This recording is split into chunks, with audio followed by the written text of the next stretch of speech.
with that, we're going to have a brief presentation from the Minnesota Department of Agriculture. If you'd like to come forward and talk about the Industrial Hemp Research Report. And then following that, we'll have Senator Eakin's Senate File 618 will be before us. So.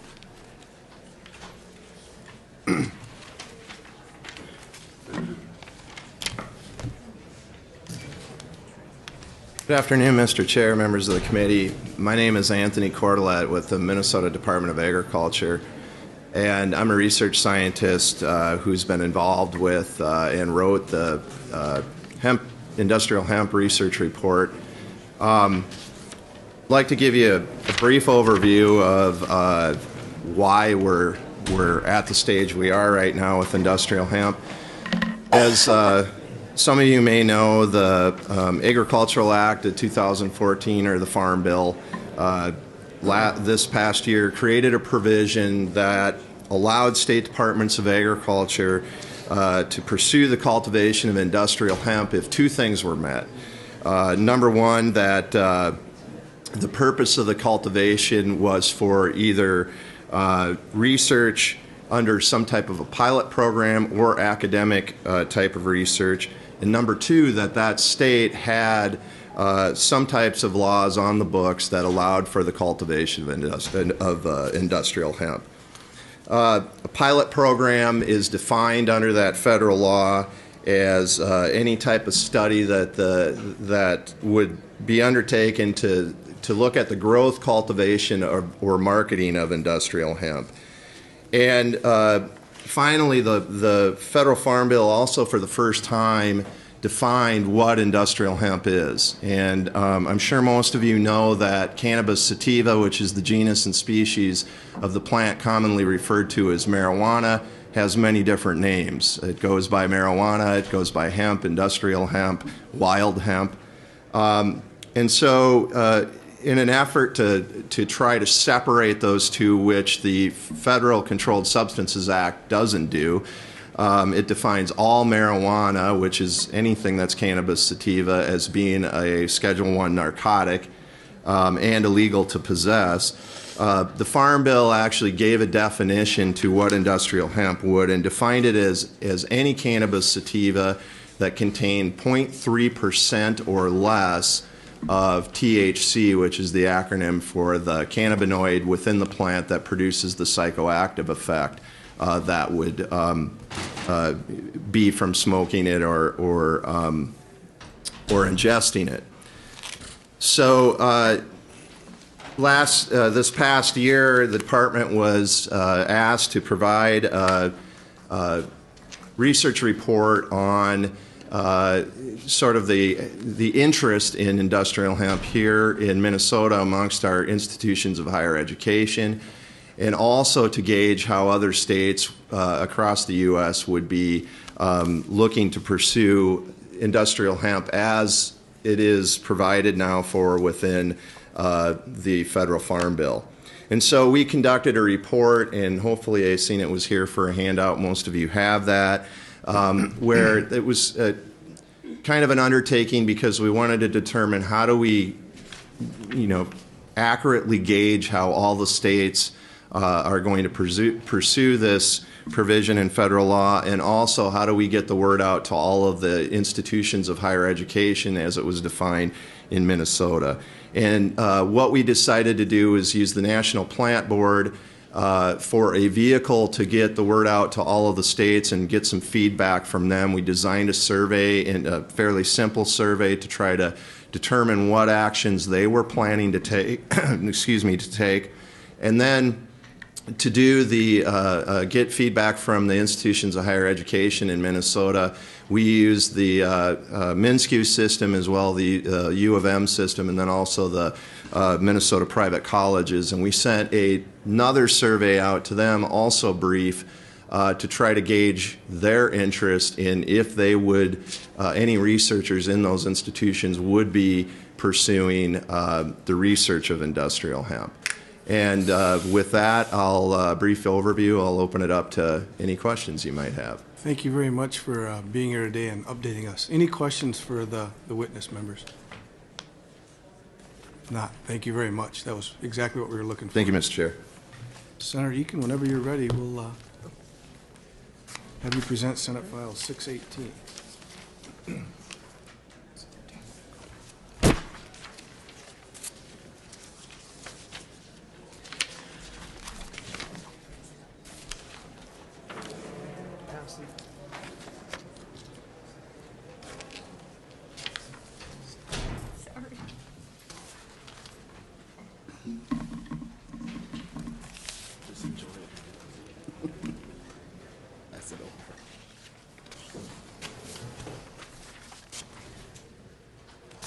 Thank you, Mr. Chair. Senate File 618 is a bill dealing with hemp, industrial hemp, and allowing for the research of hemp here in Minnesota. As has already been testified to, the federal government in the 2014 Ag Bill did allow for the research of industrial hemp, and this simply conforms with that federal law and allows for that to take place here. I think it's important to note that industrial hemp, it's already been testified to, it cannot make you high. They already testified about the THC level, which is 0.3%. In marijuana, it's actually 5% to 20% THC levels. So the THC level in industrial hemp is so small that it would have no ability, to be impossible to be used for the purposes of making one high. And industrial hemp has been grown in the United States since the first European settlers arrived in the early 1600s. As a matter of fact, George Washington and Thomas Jefferson and John Adams all grew industrial hemp and actively advocated for the commercial production of hemp. Hemp was a staple crop of the 1800s in American agriculture. There were actually towns that were even named after it, towns like Hempfield and Hempstead. And hemp was handled by the U.S. government like any other agricultural crop. Matter of fact, during World War II, about 150,000 acres of hemp were cultivated as part of the USDA's Hemp for Victory program during World War II. I have some products that are being sent around as well that are made from hemp. As I said, it's extremely versatile. It's used for food and for fuel and for fiber. You can make clothes with it. You can make food with it. You can make paper with it. A number of products that can be made from industrial hemp.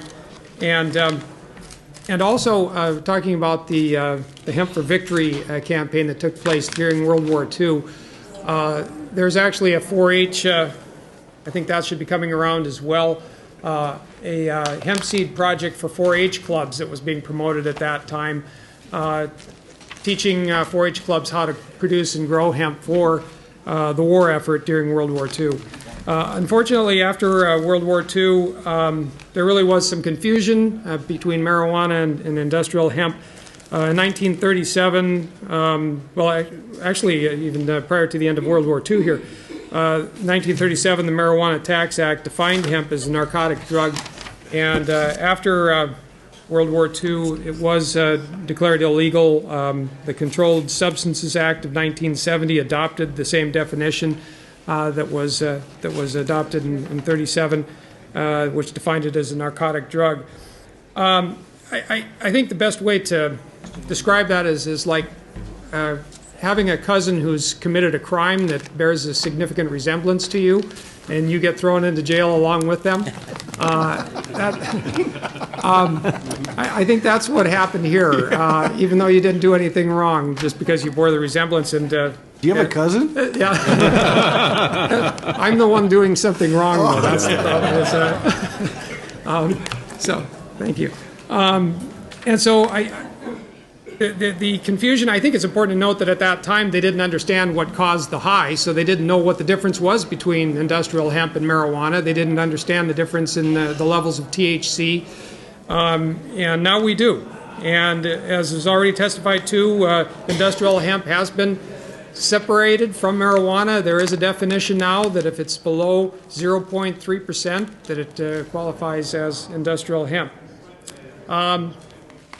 So with that, I do have a couple of people here. I think it's one of the reasons we're trying to do this. Again, it just deals with the research, so it's got to go through the Ag Department, certification through the Ag Department, and it has to be in conjunction with the university doing research. So it would be very limited basis that we'd see the production of hemp being made here. There may be a possibility in the future that the federal government may act to open up for more large-scale production of industrial hemp.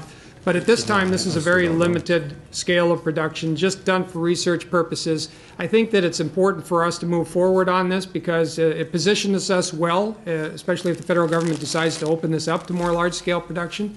Minnesota is very well positioned as far as its land and I guess the potential for growth here. During World War II, we were one of the biggest producers of industrial hemp during that effort. I do think that there's some competition here. I think after World War II, the producers of cotton saw hemp as a very threatening competition to them, and they were a very powerful lobby, of course. So I believe that that may have something to do with the fact that industrial hemp hasn't moved forward as quickly as it may have otherwise. And with that, I think it's important to note not only does it help the farmers by providing another commodity which they could produce here, but manufacturers also want to have it produced here in Minnesota. They are importing hemp-made products right now. The products that you see being passed around are imported products. We could be making them right here. So it would be a boon to manufacturing as well as to the ag sector. And manufacturing tends to follow the production. So if there's production taking place here in Minnesota, I think you would also see manufacturing being done here in Minnesota for the variety of products that industrial hemp is used for. And U.S. consumers are discovering the benefits of hemp now. In 2012, annual retail sales of hemp products was estimated at over $500 million. U.S. companies are producing popular and sustainable hemp foods, hemp body care products, hemp clothing, hemp paper, and much more. These companies want to purchase U.S. grown hemp rather than rely on the more costly imports from places like Canada, which does produce industrial hemp, and China. And with that, I do have a couple of people who would like to testify on the bill as well. Sure. Senator Eakin, let's have, I think the Farm Bureau and the Farmers Union is going to testify. While they're coming up, too, I believe you have an author's amendment that would get the bill in the shape that you prefer? Yes, Okay. and I would like to move that amendment. Members understand that. Senator Eakin moves the A1 author's amendment. All those in favor say aye. Aye. Opposed, no. The motion prevails. The amendment is adopted. Gentlemen, welcome to committee. Whichever one would like to go first. Okay. Mr. Peterson. Thank you, Chairman. Members, for the record, my name is Tom Peterson. I represent the Minnesota Farmers Union, and we strongly support Senate File 618. Authored by Senator Eaker, which moves Minnesota forward to growing, cultivating, and harvesting, producing industrial hemp. Farmers Union has long supported hemp. Minnesota, as you heard, has had a long history of growing hemp. We were a leader in hemp production during World War II, and Senator Eakin mentioned one of my favorite videos. If you ever get on the YouTube, put in Hemp for Victory and watch the video that the U.S. government produced, because a lot of it is very like today, but it's worth watching. It's very interesting. When I first started with Farmers Union, I can't believe 13 years ago, and I think we've had this bill for 13 years too, so I just keep recycling my testimony. But when we go out and talk to our farmers on this issue, they'll always tell you where the hemp factories were too in World War II, and they'll, and I've never run into people, especially farmers, that are not supportive of this issue. But as the senator said, the real game changer on this issue is the language that was part of the 2014 Farm Bill, which allows state agriculture departments, colleges, universities to grow hemp, defined as non-drug oilseed fiber varieties of cannabis for academic or agricultural research purposes. And currently 19 states are in some kind of, have bills moving forward on this, or Kentucky and Colorado are already much farther along, and they have the test plots that are moving forward. And so I think that's an important part of this. And you can see the Section 21 has the pilot scale language. Farmers Union believes there's a tremendous interest in hemp. I think you heard all the possibilities: fiber, clothing, concrete. I think concrete is an interesting one. And I go back and I look through all my testimonies from 13 years. We keep adding things that are becoming more important. Concrete is really a growing one in other countries. China, Russia are the leaders in hemp production, but it's a low carbon emitter. Also, I think it's interesting is animal feed and animal bedding, too, is another one that I didn't used to see, but I see that in some countries now they're putting it into their beef and chicken mixes for their cattle. Hemp is typically grown in about 100 to 110 days, very similar to corn, although it uses very low inputs. A lot of the farmers I've talked to in Canada and in some of the test plots in Colorado, they don't use any or very little fertilizers and pesticides. It generally does not also need the kind of water to grow to maturity. Generally, hemp is combined and baled. It's also chopped. There's a lot of it's really changed a lot in the years. It's getting a lot easier to harvest. Hemp, we also see it as how it's going to be grown eventually. This bill really starts with the pilot scale, but just say we were to move to like a fuller scale, you're going to see, we think, as it is in Canada, you're going to see niche grown and marketed, so an individual farmer growing it, processing it himself, or you're going to see a kind of a vertically integrated system. So company is going to set up shop in Twin Valley, and they're going to contract with local farmers there. They're not going to set up their shop in Twin Valley and contact with a farmer in Laverne or Redwood Falls. It's going to be close by, and they're going to kind of work it like that. That's what we see in Canada. In Canada, I kind of looked at the numbers too, because I think it's interesting. If we had full-blown hemp, they grow anywhere from 10 to 50,000 acres a year. For example, Senator Eakin in Norman County, where he's from, they grow 100,000 acres of wheat. So it's going to be in certain areas, and it's a good opportunity, but it's not going to be everywhere. And as the senator said, it's really important, the millions of dollars that are being produced in Canada and other countries, and then sold here. The products are being sold here in the United States, where we could be doing that. We can buy the products and we can use them, and you see them all there. We just can't grow it and turn it into that, and that's what our farmers would like to see. Again, updating the research we feel is very important. I looked at like Colorado, who's moving forward on this. They're having issues with seed availability, and that's one thing they're really working on as they try to start growing their industry. Looking at equipment, soils, all those things are really important. This bill helps move forward. Thank you for your consideration. Thank you, Mr. Peterson. Mr. Busselman? Mr. Chairman, members of the committee, for your record, Doug Busselman, Minnesota Farm Bureau. Farm Bureau policy also supports researching or developing a research initiative for industrial hemp as an alternative crop. Long term, I think that as that research were to pan out and other kinds of changes would be brought about to make it legal for industrial hemp to be grown, we would also be in support of doing that with the proper safeguards. This bill gets us started in that whole process of developing a new alternative crop, and we strongly support the bill and encourage you to do so too. Thank you very much. Any questions for the testifiers? Senator Weber. Thank you, Mr. Chairman. I guess just one question that I have, and I signed on to the bill, but because I recognize that industrial hemp did not give rise to abuse of a substance, but in terms of the growing, is there a safe, surefire, I shouldn't say safe, but a surefire way to determine if somebody wishes to plant in the middle of a field a couple rows of maybe a higher quality product? Are there safeguards in that scenario? Senator Eakin? And Mr. Chair and Senator Weber, well, there's a safeguard built into the industrial hemp itself. The fact is that industrial hemp and marijuana will cross-pollinate because they are related. So it would really destroy the THC levels and quality of the marijuana. So nobody wants to plant marijuana anywhere near industrial hemp. And the same thing is true with industrial hemp.